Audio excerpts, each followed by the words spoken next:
मैं गजेंद्र यादव, आप हमें देख रहे हैं केमिस्ट्री चैनल पर। इसके पहले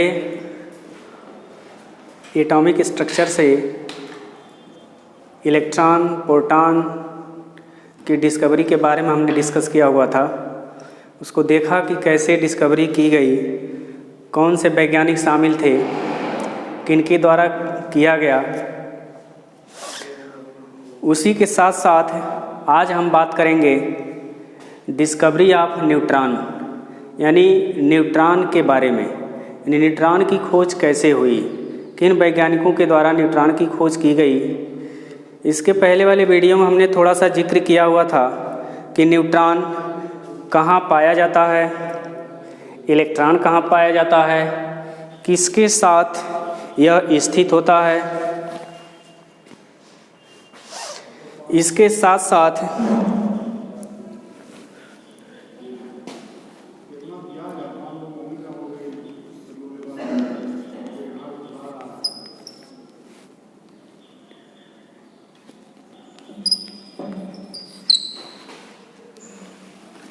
डिस्कवरी ऑफ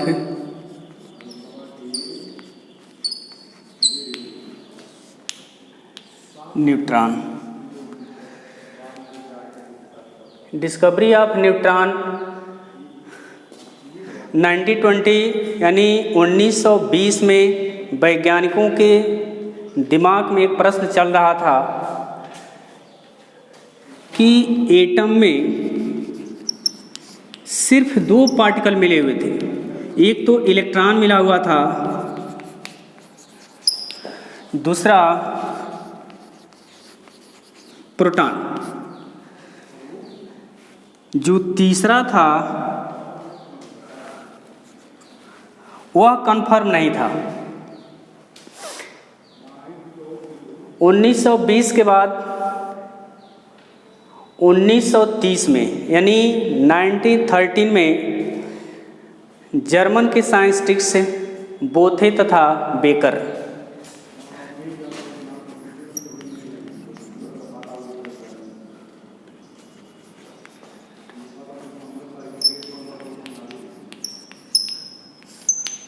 बोथे के सहयोगी थे बेकर साहब। इन दोनों ने न्यूट्रॉन की डिस्कवरी की। न्यूट्रॉन की डिस्कवरी के साथ साथ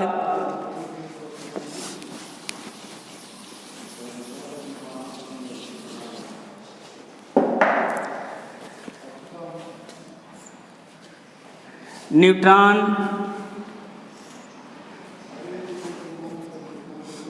एक न्यूट्रल पार्टिकल होता है और न्यूट्रल पार्टिकल होने के साथ साथ अगर प्रोटॉन की बात की जाए, इलेक्ट्रॉन की बात की जाए, तो प्रोटॉन पॉजिटिवली चार्ज का होता है, इलेक्ट्रॉन नेगेटिवली चार्ज का होता है। दोनों इलेक्ट्रॉन सेल में स्थित होता है बट प्रोटॉन न्यूक्लियस में स्थित होता है। ऐसा हम जानते हैं, इसके पिछले वाले वीडियो हमने बताया भी कि इलेक्ट्रॉन सेल में स्थित होता है और सेल में स्थित होने के साथ साथ यह अपने सर्कुलर पथ पर मूव करता है। सर्कुलर पथ पर मूव करने के साथ साथ यह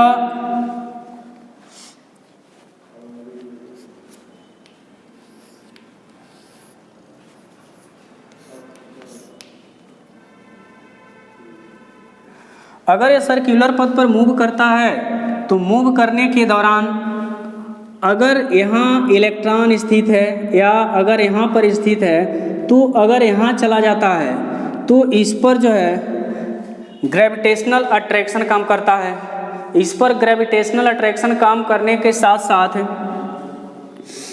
रदरफोर्ड का जो एटॉमिक मॉडल है, रदरफोर्ड ने बताया कि अगर इलेक्ट्रॉन लोअर सेल से अगर हायर सेल में जाता है, अगर लोअर सेल से हायर सेल में जाता है, तो हायर सेल में जाने के साथ साथ यहाँ से यह एनर्जी को इमिट करता है। ऐसा बोहर साहब बताए हुए थे, ना कि रदरफोर्ड। रदरफोर्ड ये बताए कि अगर इलेक्ट्रॉन यहाँ अपने सर्कुलर पथ पर मूव कर रहा है तो मूव करने के दौरान इसमें एनर्जी का ह्रास होता है, और एनर्जी का ह्रास होगा तो इलेक्ट्रॉन बहुत पास चला जाएगा यानी न्यूक्लियस के पास, और इस न्यूक्लियस से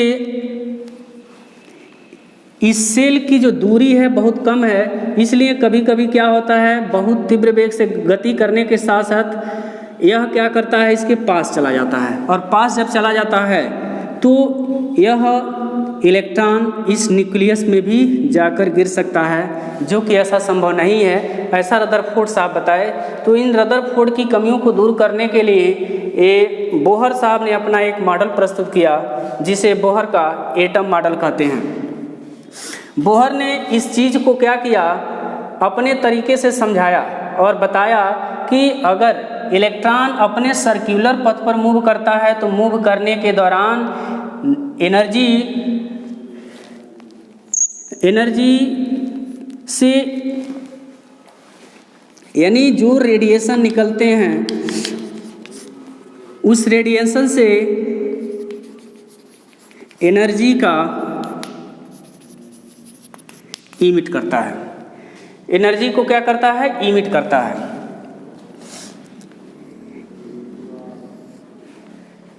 लेकिन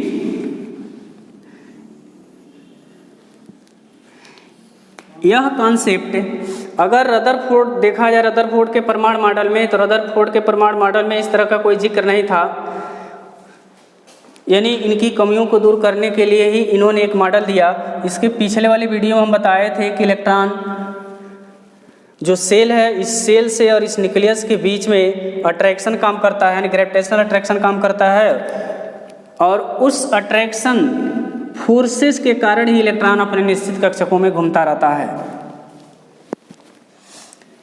और घूमने के साथ साथ इलेक्ट्रॉन एनर्जी का यानी रेडिएशन इमिट करता है, तो उस रेडिएशन से एनर्जी इमिट होती है। तो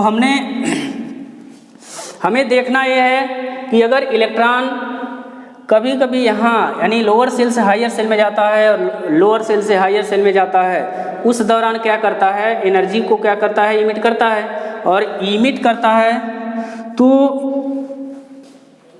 इसकी एनर्जी जो लेवल है वह बढ़ जाती है। ये बढ़ती तब है जब एक सेल से दूसरे सेल में जाता है, एक सेल से दूसरे सेल में जाता है तभी एनर्जी का इमिट करता है। अगर फिक्स सर्कुलर वाले पथ पर यह मूव करता है तो ऐसा संभव नहीं है कि उस दौरान न तो एनर्जी लेता है और न ही एनर्जी को रिलीज करता है। तो इसी के साथ साथ हमको आज देखना क्या है कि न्यूट्रॉन की डिस्कवरी कैसे की गई। न्यूट्रॉन की डिस्कवरी में जर्मन साइंटिस्ट बोथे तथा बेकर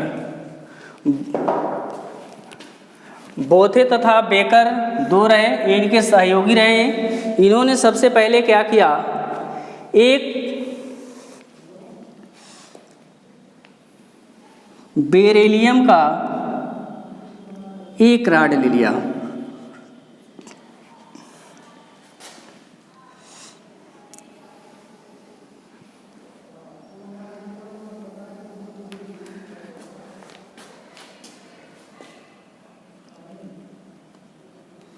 यहाँ पर हम क्या करेंगे,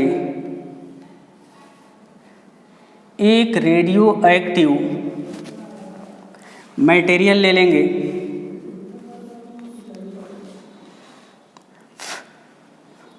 जिसे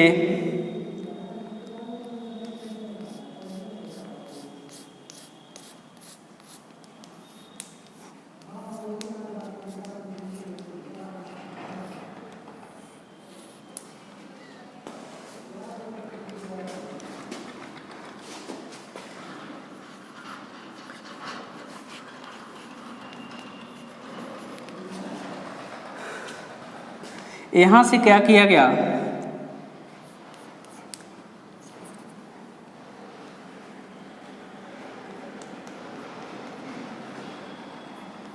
बम्बार्डेंट कराया गया, यानी बमबारी कराई गई।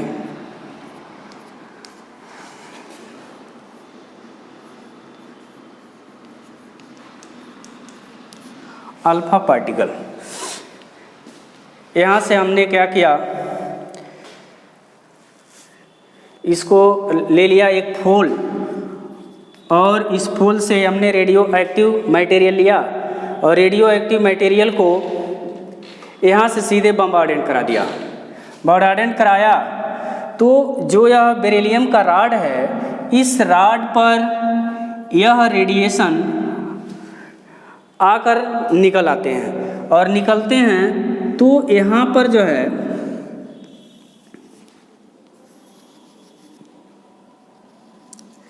न्यूट्रल मीडियम में निकलते हैं।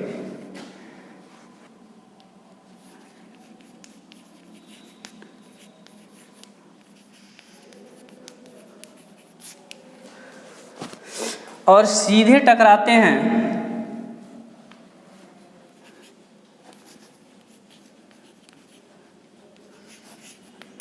पैराफिन बैक्स पर। पैराफिन बैक्स पे टकराते हैं, और टकराने के बाद यहाँ पर एक हम डिटेक्टर लगा देते हैं। यह charge particle detector.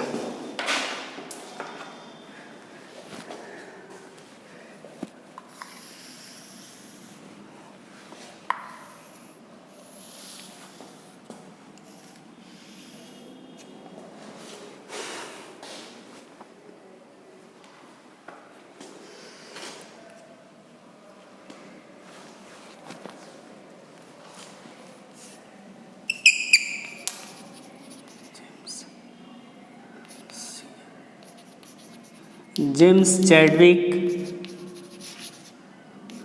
says that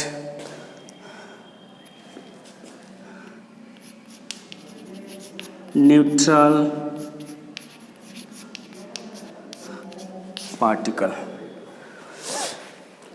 आइए थोड़ा समझते हैं। सबसे पहले हमने बताया कि बोथे और बेकर इसको जो है 1930 में यानी 1930 में इस एक्सपेरिमेंट को स्टार्ट किए हुए थे। उनका एक्सपेरिमेंट चला लेकिन वो सक्सेस नहीं हो पाए। बाद में 1932 में यानी 1932 में जेम्स चैडविक साहब आए।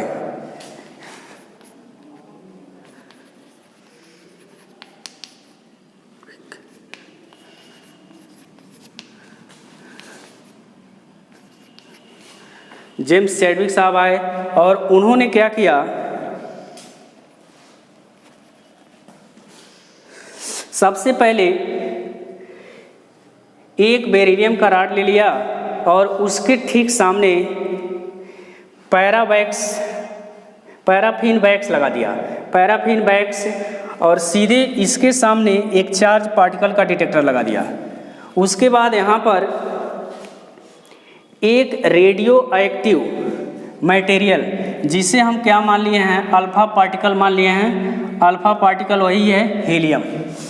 यहाँ से क्या किया गया, बम्बार्डेंट कराया गया, यानी बमबारी कराई गई। बमबारी कराने के दौरान उन्होंने देखा कि जो यह रेज हैं वह रेज सीधे यहाँ से निकल जा रही हैं, और निकलने के बाद यह टकरा रही हैं कहाँ पर, तो पैराफिन बैक्स पे टकराती हैं, और टकराने के बाद यहाँ सीधे जो है निकलती हैं, और यह इससे ज़्यादा यहाँ न्यूट्रल मीडियम में आती हैं। और न्यूट्रल मीडियम में आती हैं, यह जो डिटेक्टर लगा हुआ है इसको क्या करता है, डिटेक्ट कर लेता है। और डिटेक्ट करता है, इसे जेम्स चैडविक साहब आए, और जेम्स चैडविक साहब ये बताए कि हमने यहाँ से, वो भी कर रहे थे लेकिन वो सक्सेस नहीं हो पाए थे, लेकिन 2 साल बाद इन्होंने आए और बताया कि जब अल्फा पार्टिकल का बेरिलियम पर क्या करते हैं, बम्बार्डेड कराया जाता है, तो बम्बार्डेड कराने के दौरान यहाँ से रेज निकलती हैं, और यह रेज सीधे पैराफिन बैक्स पे टकराती हैं। टकराने के बाद इससे सीधे रेडिएशन निकलते हैं, और 4 डिटेक्टर पर आकर यह डिटेक्ट हो जाती हैं, और डिटेक्ट होने के साथ साथ यह न्यूट्रल मीडियम में आती हैं। न्यूट्रल मीडियम में उन्होंने ये देखा कि अगर इस रेज को उन्होंने गुजारा, इलेक्ट्रिक चार्ज से, इलेक्ट्रिक मैग्नेटिक फील्ड से, मैग्नेटिक फील्ड से उन्होंने गुजारा तो इस पर जो है उनका कोई प्रभाव नहीं पड़ा, क्योंकि इनका जो वेग होता है वो बहुत ज़्यादा होता है, यानी बहुत तीव्र वेग होता है। और तीव्र वेग होने के कारण वह जो मैग्नेटिक फील्ड है उस मैग्नेटिक फील्ड पर इनका कोई प्रभाव नहीं पड़ता है। और प्रभाव न पड़ने के सबसे बड़े कारण ये हैं कि इन पर कोई आवेश नहीं होता है, कोई चार्ज नहीं होता है।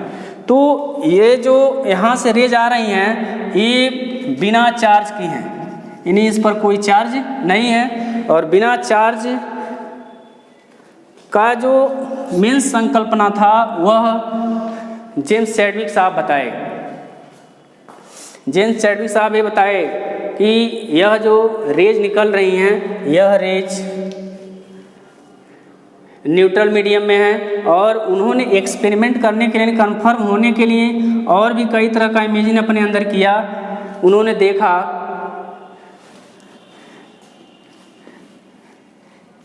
इलेक्ट्रिक फील्ड, मैग्नेटिक फील्ड, इन्हीं दोनों के साथ, यानी दोनों के पास से गुजारा गया, इनका कोई प्रभाव नहीं पड़ा।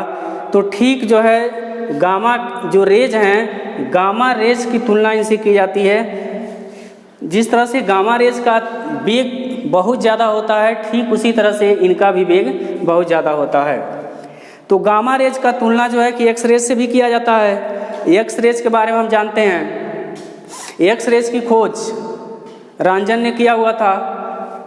उसका प्रयोग हमें मेडिसिनल यूजेज के लिए किया जाता है। जैसे हड्डी टूट गया तो टूटा हुआ है तो आप डॉक्टर के पास जाते हैं इलाज कराने के लिए, तो इलाज में आपको डॉक्टर पहले क्या करता है ना, एक्सरेज लिख देता है। आप जाते हैं एक्सरे करा के आते हैं, उसमें क्लियर यह दिखाई देता है कि हड्डी कहाँ से क्रैक हुई है। तो ठीक उसी अनुसार यह जो एक्सपेरिमेंट है, बैक के एक्सपेरिमेंट की अपेक्षा ये बहुत कम दिनों में मिला, लेकिन इलेक्ट्रॉन, प्रोटॉन, न्यूट्रॉन की जो डिस्कवरी थी काफ़ी साल लगे हुए थे और इसमें तो ज़्यादा समय नहीं लगा। इन्होंने स्टार्ट किया 1932 में और जेम्स चैडविक साहब 1932 में जो है यह पूरा जो है कि कंप्लीट करने के बाद यह दुनिया के सामने रखे और उन्हें जो है 1935 में नोबेल प्राइज़ के द्वारा उनको सम्मानित किया गया था। Awarded to 1935 of Nobel prize. तो इस तरह से जो है यह हमारा इलेक्ट्रॉन, प्रोटॉन और न्यूट्रॉन जो टॉपिक था वो कंप्लीट हुआ। इसके बाद जो है हम थोड़ा सा जिक्र करेंगे रदरफोर्ड के परमाणु मॉडल पे। इसको शार्ट स्क्रीन ले लीजिए।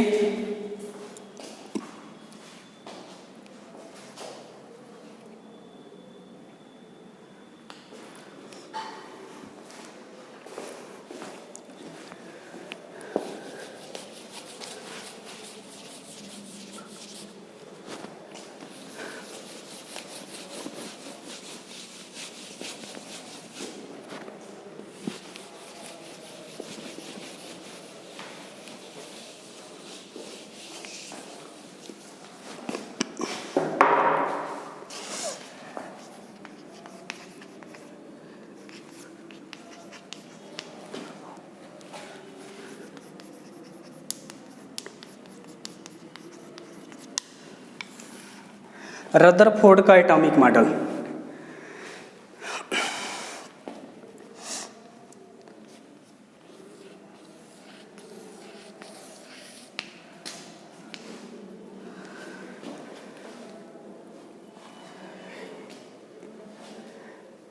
यह भाग हम जानते हैं, इसे न्यूक्लियस कहते हैं।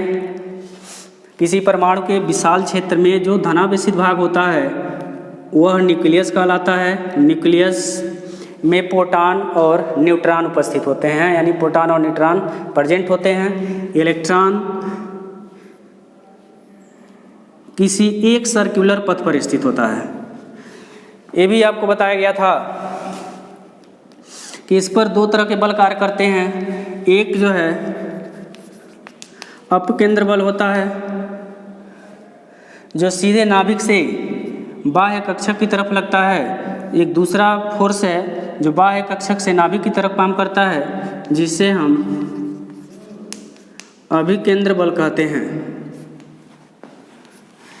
इन दोनों बलों का मान बराबर होता है। बराबर होने के कारण इलेक्ट्रॉन अपने निश्चित कक्षकों में घूमता रहता है, ऐसा रदरफोर्ड ने बताया। रदरफोर्ड की सबसे बड़ी कमी ये रही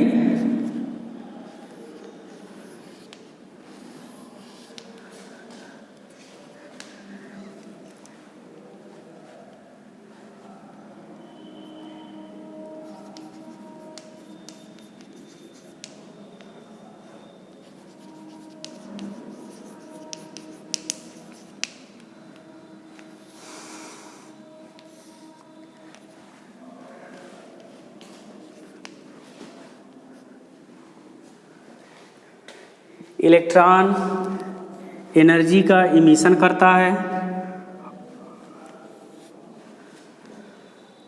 और एब्जॉर्प्शन भी करता है। यह रदरफोर्ड साफ बताए, लेकिन इसमें जो है उनकी कुछ कमियां रह गई। उन कमियों को सुधार करने के लिए, रदरफोर्ड की कमियों को सुधारने के लिए बोहर साहब ने अपना एक मॉडल प्रस्तुत किया। तो अगले वीडियो में हम क्या करेंगे, बोहर के मॉडल को देखेंगे। उन्होंने बताया कि इलेक्ट्रॉन घूमता है। इलेक्ट्रॉन घूमता है तो घूमने के दौरान इसमें एनर्जी का ह्रास होता है। इलेक्ट्रॉन घूमता है तो एनर्जी का क्या होता है, ह्रास होता है। तो एनर्जी का ह्रास होता है तो उसको एनर्जी मिलती है, उसको एनर्जी मिलती है। एनर्जी मिलने का मतलब क्या हुआ, वह एनर्जी को क्या करता है, अवशोषित करता है। अगर एनर्जी इसके पास एक्स्ट्रा हो जाता है तो उस एनर्जी को क्या करता है, यह इमिट कर देता है, यानी इमिशन कर देता है, बाहर निकाल देता है। जैसा हम जानते हैं कि कोई भी चीज़ अगर हम लेते हैं, एक्स्ट्रा हो जाता है तो उसको हम क्या करते हैं, बाहर निकाल देते हैं। ठीक उसी तरह से इसमें भी है। अगर इलेक्ट्रॉन घूमता है तो घूमने के दौरान उसमें एनर्जी का ह्रास होता है, और एनर्जी का जब ह्रास होता है तो इसमें एनर्जी का क्या करता है, अवशोषण करता है। अगर अवशोषित करता है तो इसके पास एक्स्ट्रा एनर्जी अगर हो जाती है तो उसी एनर्जी का क्या करता है, यह फिर इमिट कर देता है, यानी बाहर निकाल देता है। दूसरी चीज, यह न्यूक्लियस है। अगर इलेक्ट्रॉन यहाँ रिवॉल्व करता है तो घूमने के दौरान उन्होंने बताया कि अगर लगातार यह घूम रहा है तो घूमते घूमते एक ऐसी स्थिति इसके अंदर उत्पन्न हो जाती है कि यह नाभिक के पास चला जाता है, नाभिक के पास चला जाता है। और यह भी संभव है कि नाभिक के पास जाएगा तो यह इलेक्ट्रॉन नाभिक में क्या करेगा, जंप कर जाएगा, यानी